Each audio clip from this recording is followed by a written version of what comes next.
같이 기도하겠습니다. 사랑의 하나님 감사합니다. 오늘 저희들 새 하루를 허락하여 주시고 하나님 말씀으로 시작하게 하시니 감사합니다. 우리와 함께 하시고 동행하시는 하나님, 오늘도 하나님의 힘에 의지하여서 세상을 이기며 승리하며 살아가는 우리 모두가 될 수 있도록 주여 축복하여 주시옵소서. 삶의 많은 염려와 걱정들, 또한 육신의 아픔들, 마음의 질병들, 주님, 우리가 기도하는 모든 기도의 제목들 아시오니 들으시고 응답하시고 하나님의 치유와 하나님의 은혜가 우리 삶 가운데 있게 하여 주시옵소서. 그래서 우리 모두가 하나님의 자녀임을 늘 경험하며 살아갈 수 있게 인도하시고 하나님 안에서 주어지는 따뜻한 사랑을 경험하는 우리 모두가 되게 하여 주시옵소서. 주님과 함께 나아가는 그 길이 비록 어려운 일이다 할지라도 주님이 함께 하시기에 그 속에서의 감사함과 또한 그 모든 어려움을 넉넉히 이겨냄을 저희들 바라보게 하여 주시어 내가 혼자 걸어가는 길이 아닌 하나님과 함께 걸어가는 길, 하나님이 승리케 하시는 삶임을 저희들 기억하고 또한 경험케 하여 주시옵소서. 오늘도 우리에게 주어진 하나님 말씀 들을 때에 하나님께서 우리에게 꼭 필요한 말씀 허락하시고 그 말씀에 위로받고 힘을 받아서 오늘 하루도 주님 능력으로 살아가게 하여 주시옵소서. 이 모든 말씀 예수 그리스도 이름으로 기도합니다. 아멘. 하나님 말씀 함께 보겠습니다. 오늘 주신 하나님 말씀 민수기 2장 1절로 14절입니다. 여호와께서 모세와 아론에게 말씀하여 이르시되 이스라엘 자손은 각각 자기의 진영의 군기와 자기의 조상의 가문의 기호 곁에 진을 치되 회막을 향하여 사방으로 치라. 동방 해 돋는 쪽에 진칠 자는 그 진영별로 유다의 진영의 군기에 속한 자라. 유다 자손의 지휘관은 암미나답의 아들 나손이요. 그의 군대로 계수된 자가 7만 4,600명이며 그 곁에 진칠자는 이사갈 지파라. 이사갈 자손의 지휘관은 수알의 아들 느다넬이요. 그의 군대로 계수된 자가 5만 4,400명이라. 그리고 스불론 지파라. 스불론 자손의 지휘관은 헬론의 아들 엘리압이요. 그의 군대로 계수된 자가 5만 7,400명이니 유다 진영에 속한 군대로 계수된 군인의 총계는 18만 6,400명이라. 그들은 제일대로 행진할지니라. 남쪽으로는 루우벤 군대 진영의 군기가 있을 것이라. 루우벤 자손의 지휘관은 스데울의 아들 엘리수리요. 그의 군대로 계수된 자가 4만 6,500명이며 그 곁에 진칠 자는 시몬 지파라. 시몬 자손의 지휘관은 사대의 아들 슬루미엘이요. 그의 군대로 계수된 자가 5만 9,300명이며 또 갓 지파라. 자손의 지휘관은 루엘의 아들 엘리아삽이요. 그의 군대로 계수된 자가 4만 5,650명이니 루벤 진영에 속하여 계수된 군인의 총계는 15만 1,450명이라. 그들은 제2대로 행진할지니라. 그 다음에 회막이 레위인의 진영과 함께 모든 진영의 중앙에 있어 행진하되 그들의 진친 순서대로 각 사람은 자기의 위치에서 자기들의 길을 따라 앞으로 행진할지니라. 서쪽에는 에브라임의 군대의 진영의 군기가 있을 것이라. 에브라임 자손의 지휘관은 암미우스의 아들 엘리사마요. 그의 군대로 계수된 자가 4만 500명이며 그 곁에는 므낫세 지파가 있을 것이라. 므낫세 자손의 지휘관은 브다슬의 아들 가말리엘이요. 그의 군대로 계수된 자가 3만 2,200명이며 또 베냐민 지파라. 베냐민 자손의 지휘관은 기드온이의 아들 아비단이요. 그의 군대로 계수된 자가 3만 5,400명이니 에브라임 진영에 속하여 계수된 군인의 총계는 10만 8,100명이라. 그들은 제3대로 행진할지니라. 북쪽에는 단 군대 진영의 군기가 있을 것이라. 단 자손의 지휘관은 암미 사대의 아들 아히 에셀이요. 그의 군대로 계수된 자가 6만 2,700명이며 그 곁에 진칠 자는 아셀 지파라. 아셀 자손의 지휘관은 오그란의 아들 바기엘이요. 그의 군대로 계수된 자가 4만 1,500명이며 또 납달리 지파라. 납달리 자손의 지휘관은 에난의 아들 아히라요. 그의 군대로 계수된 자가 5만 3,400명이니 반의 진영에 속하여 계수함을 받은 군인의 총계는 15만 7,600명이라. 그들은 길을 따라 후대로 행진할지니라 하시니라. 이상은 이스라엘 자손이 그들의 조상의 가문을 따라 계수된 자니 모든 진영의 군인 곧 계수된 자의 총계는 60만 3,550명이며 레위인은 이스라엘 자손과 함께 계수되지 아니하였으니 여호와께서 모세에게 명령하신 바 같았느니라. 이스라엘 자손이 여호와께서 모세에게 명령하신 대로 다 준행하여 각기 종족과 조상의 가문에 따르며 자기들의 길을 따라 진치기도 하며 행진하기도 하였더라. 아멘. 오늘 조금 긴 말씀을 함께 보는데요. 우리 민수기가 어제 말씀해 드렸던 것처럼 숫자가 많다고 했잖아요. 오늘도 그 숫자를 나눈 이제 군인 장정들 어저께 보니까 이제 20살 이상의 남성들 전투에 임할 수 있는 사람들을 군인으로서 이제 숫자를 세웠다는 거죠. 그렇게 하나님께서 숫자를 세게 하시고 이제 광야의 길을 가게 하시고 갈 때의 진영이 있고 또 진칠 때 머물 때의 진영이 따로 있습니다. 머물 때의 진영을 볼 때 보면은 이제 동쪽에는 특별하게 하나님께서 유다 지파와 그 옆에 있는 뭐 그보다 좀 작은 여러 세한 두 지파가 같이 묶여서 총 세 지파씩 이제 들어가 있는 거죠. 그래서 동서남북에 이제 위치할 지파들을 정하시고 가운데에는 회막, 즉 하나님의 성전인 성막이 자리하고 있게 되는 것입니다. 그렇게 해서 진을 쳐서 거할 어느 장소에 거할 때에는 그렇게 방어를 하고 이제 행진하면서 앞으로 진군할 때에는 제1대, 2대, 3대에 걸쳐서 이제 나아갈 지파 군대들을 이제 다 정리를 하시죠. 그렇게 숫자를 세니까 60만 명이 넘는 장정들이 이제 숫자가 세워지게 됩니다. 군인들만. 거기에다가 레위인도 빠져 있고요. 여자들도 빠져 있고 어린아이들도 빠져 있기 때문에 대략 한 150만 명 정도의 사람들이 이제 광야를 지나가는 거예요. 어마어마한 사람이죠. 어마어마한 사람 무리가 지금 그 광야의 길을 가고 있는 것입니다. 그 광야를 지나간다라는 것만 자체만 하더라도 주변에 있는 나라들 입장에서는 굉장히 큰 부담이었을 것입니다. 그 모두가 다 군대로서 사용되어질 수 있는 사람들이잖아요.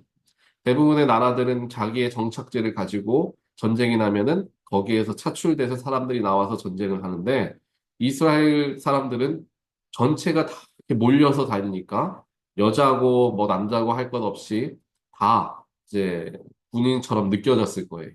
그래서 150만 명 정도의 사람들이 움직인다라는 것 상상하기가 어렵죠.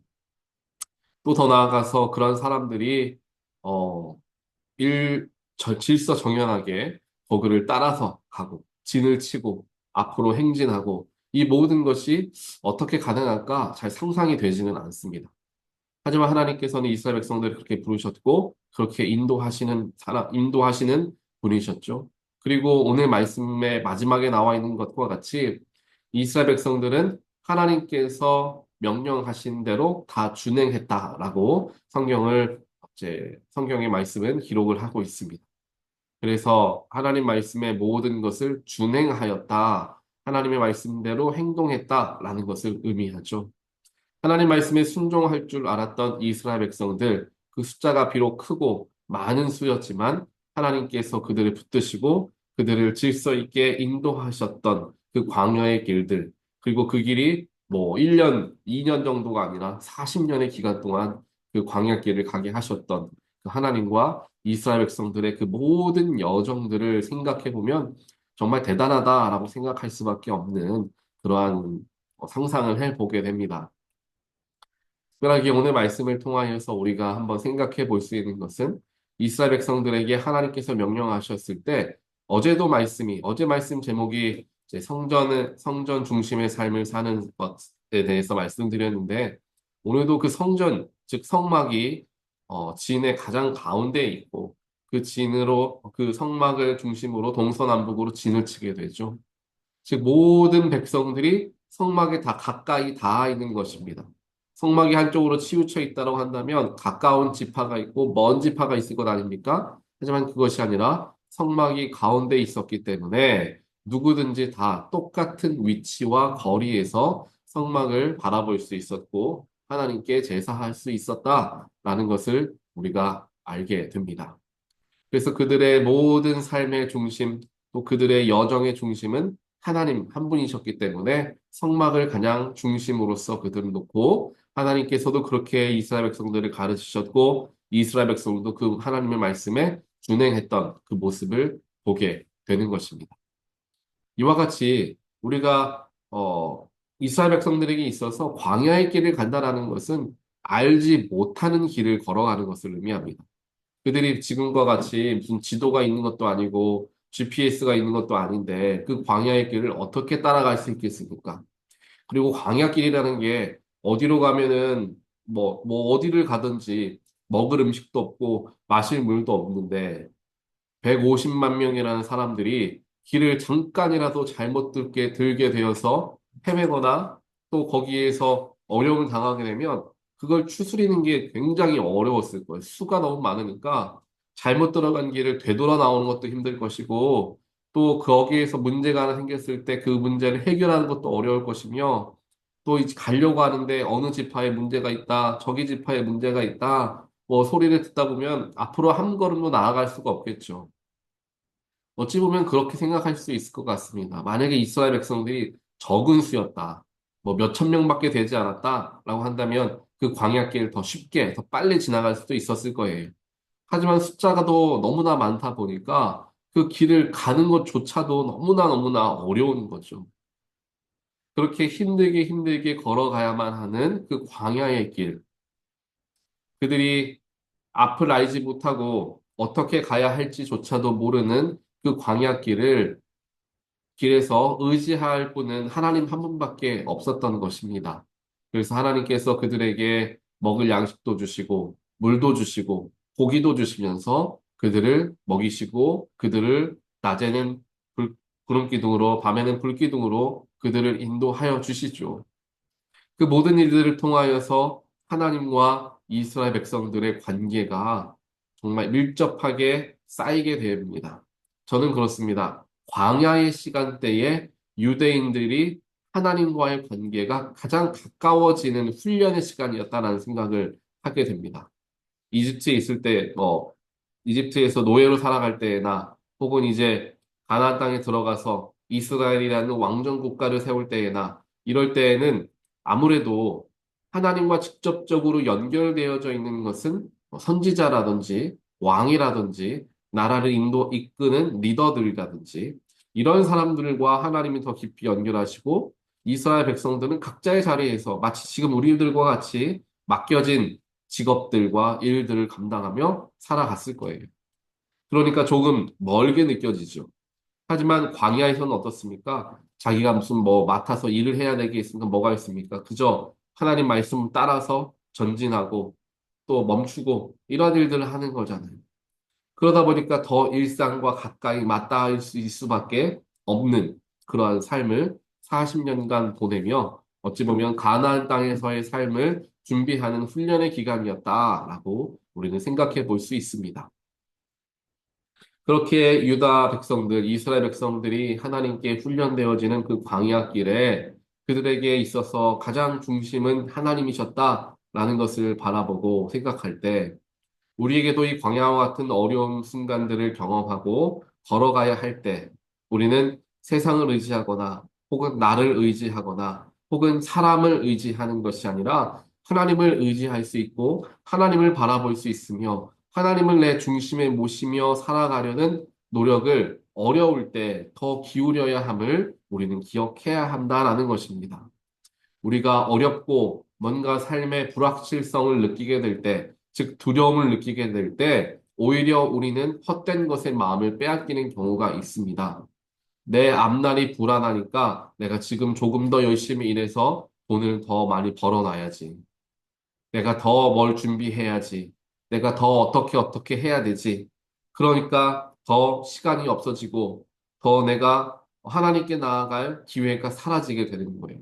오히려 어렵고 힘들 때에 내가 할 수 있는 여러 가지 방법들을 갑절로 더 해내야 하기 때문에 하나님과의 거리가 멀어지게 되는 경우들이 있다라는 것입니다. 그런데 어느 순간 하나님께 가까워지니까 내가 아무리 수고하고 노력해도 감당할 수 없게 되었을 때에 우리는 더 하나님께, 그제서야 하나님께 가까이 나아간다라는 것입니다. 즉, 나에게 방법이 없어질 때, 내가 손 쓸 수 있는 일이 없어지게 되었을 때, 우리는 하나님을 바라보고 의지하게 된다라는 거예요. 그런데 우리의 신앙이 언제까지 그런 일들만 반복할 것이냐라는 것입니다. 내가 아무것도 할 수 없는 지경까지 꼭 가야만 하나님께 나아가느냐라는 거죠. 우리의 신앙이 성장하고 우리가 경험했던 것들을 우리가 기억하고 그것을 발판으로 삼고 성장하며 올라가기 위해서는 예전에는 그럴 수 있을지 모르지만 이제는 조금 어려움이 생기면 내가 감당할 일들, 내가 할 수 있는 일들이 있을 것처럼 보여도 먼저 하나님께 나아가 엎드려 하나님께 기도하고 하나님의 방법을 간구하고 하나님의 도우심을 요청하는 일들을 내가 함에 나아갈 때 그 어려움을 하나님께서 이전보다 훨씬 더 쉽고 편하게 해결해 주실 것이다 라는 그런 믿음과 그러한 신앙의 경험을 통한 지혜를 우리가 가질 수가 있어야 한다라는 것입니다. 결국 오늘 민수기 말씀에 나와 있는 이스라엘 백성들이 사람들의 숫자를 세고 진영을 갖추고 그 모든 일들 굉장히 오래 걸렸을 거예요. 지금이야 뭐 숫자를 세가지고 뭐 어떻게 뭐 컴퓨터에 넣거나 뭐 여러 가지 자료를 정리해가지고 답이 금방 나올 수 있겠지만요. 그 당시에 20살이 넘는 사람들을 찾아내려면 집집마다 다 물어봐야 돼요. 애들이 몇 명 있냐? 아이가 몇 살이냐? 너무나 많으니까 그걸 감당하기가 어렵죠. 그리고 그 속에서 또 지파별로 나누고 여기저기 나눈다라는 것이 하루아침에 되는 게 아니라 아마 뭐 1년 정도는 걸렸을 수도 있어요. 그렇게 오랫동안 시간을 들여야 하는 그러한 상황 속이었지만 그들이 숫자를 세고 하나님이 명령하신 것을 준행하는 거죠. 이제 막 광야에 나와가지고 먹고 살 문제도 답답하고 어떻게 해야 될지 모르겠는데 하나님은 숫자를 세라는 거예요. 그러면 사람들이 이야기하겠죠. 뭐 지금 이런 때에 먹고 지금 내가 오늘 죽을지 내일 죽을지 모르는 상황에서 무슨 숫자를 세는데 우리가 이렇게 신경을 써야 되나? 더 중요한 것, 더 해야 하는 것, 더 자리를 잡으려고 우리가 더 노력해야지 이건 뭐 하는 건가? 라는 생각을 할 수가 있다라는 것입니다. 그리고 그게 굉장히 이성적인 말처럼 느껴질 수 있겠죠. 사람들을 설득할 수 있는 말도 될 수 있을 겁니다. 일단은 우리가 좀 안정된 다음에 그 다음에 숫자를 세보자. 이것도 나쁜 의견은 아니지 않습니까? 하지만 하나님은 그들에게 숫자를 지금 당장 세라고 하십니다. 그리고 그들은 그저 순종을 하더라라는 것입니다. 이러한 관계가 하나님과 우리의 관계가 되어야 하는 거예요. 하나님, 이거 지금 할 게 아니라 조금 뒤에 해도 되지 않습니까? 오히려 그게 더 좋아 보이는데요. 우린 자꾸만 이성적으로 하나님을 대하려 하고 이성적으로 나를 방어하려고 합니다. 하나님 이건 이거지 않습니까? 저건 저거지 않습니까? 하나님 섬기는데 자꾸만 이유가 많아져요. 교회도 마찬가지입니다. 교회 사역을 하나님께서 이끄시고 교회를 이끄시는데 핑계가 점점 많아집니다. 이게 더 좋아 보이지 않나요? 저게 더 좋아 보이지 않나요? 그런데 하나님은 더 좋아 보이고 안 좋아 보이고의 문제가 아니라 하나님의 뜻대로 순종할 사람들을 찾으신다라는 거예요. 좋고 나쁘고의 문제가 아닙니다. 내가 말했을 때 그 말에 네, 알겠습니다 라고 말할 사람이 필요한 거예요. 나는 그런 사람인가 스스로에게 한번 물어봐야 하는, 물어보기를 원합니다. 나는 하나님 말씀하셨을 때, 또 하나님이 나의 삶 가운데 무엇인가 맡기셨을 때, 네, 알겠습니다 라고 대답하는가. 아니면 하나님 이것은 어떻고 저것은 어떻고 핑계를 대고 이야기하지는 않는가. 스스로를 돌아보며 오늘 말씀을 비추어 보아야 하겠죠. 그렇게 어려운 상황에서도 이스라엘 백성들은 하나님의 말씀을 준행했습니다. 핑계대지 않았습니다. 나중에 하겠다 말하지 않았습니다. 이 상황 좀 나아지면 하겠다 말하지 않았습니다. 그들은 그저 준행하였습니다. 이러한 순종하는 이스라엘 백성들을 하나님께서 축복하시죠. 사랑하는 성도 여러분, 하나님께 받는 축복은 내가 오늘 말씀과 같이 내 뜻과 내 생각과 다르다 할지라도 하나님께 순종할 수 있는 믿음을 하나님께서는 보시고 그 사람을 찾으십니다. 하나님, 우리가 이해할 수 없죠. 하나님이 왜 숫자를 사라고 하시는지 이해할 수 없죠. 하지만 그 속에 담겨져 있는 내가 이해하는 것보다 훨씬 더 크신 생각을 가지신 하나님이 옳겠다라고 생각한다면 우리는 그저 순종할 수 있는 거예요. 오늘 말씀을 우리가 잘 묵상하시면서 하나님과 나와의 관계는 지금 어떻게 되어가고 있는가? 스스로에게 한번 물어보며 나의 삶과 나의 신앙을 다시 한번 점검해 보는 저와 여러분의 삶이 되시기를 주님의 이름으로 간절히 축원드립니다. 우리 같이 기도하겠습니다. 사랑의 하나님 감사합니다. 오늘 말씀을 통하여서 하나님께 온전하게 순종하지 못하였던 우리의 모습을 보게 하시니 감사합니다. 이스라엘 백성들은 지금 당장 얼어 죽을 수도 있고 굶어 죽을 수도 있는 급박한 상황에서 하나님이 명령하시는 것을 제우선으로 삼고 그것을 준행하였습니다. 무엇이 옳은가 그른가 판단하고 핑계를 찾고 이성적으로 하나님께 나아갔던 것이 아니라 내 이성을 뛰어넘으시는 하나님께서 더 선한 길을 이끄실 거라는 믿음을 가지고 그들은 하나님께 순종하였습니다. 하나님은 그 순종하는 믿음을 귀하게 보시고 그들과 함께 하시며 그들의 모든 여정을 동행하시는 것을 우리는 기억합니다.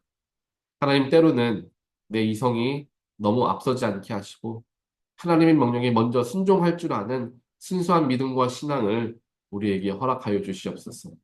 그럼을 통하여 나와 하나님의 관계가 이해가 되는 선에서만 머물러져 있는 관계가 아니라 이해를 넘어서는 관계를 자꾸만 경험하게 하여 주시어서 하나님은 내가 생각하는 것보다 훨씬 더 크신 분이구나. 내가 그렇게 바라보고 믿는 것이 더 중요하구나라는 것을 깨달을 수 있는 경험들을 우리가 더 많이 갖게 하여 주시어서 내 생각보다, 내 지식보다, 내 경험보다 훨씬 더 크신 하나님을 내가 믿고 섬기고 의지하는 또 순종하는 우리 모두가 될 수 있도록 하나님께서 저희들 가운데 또 우리 온타리 연합감리교회 가운데 축복하여 주시옵소서.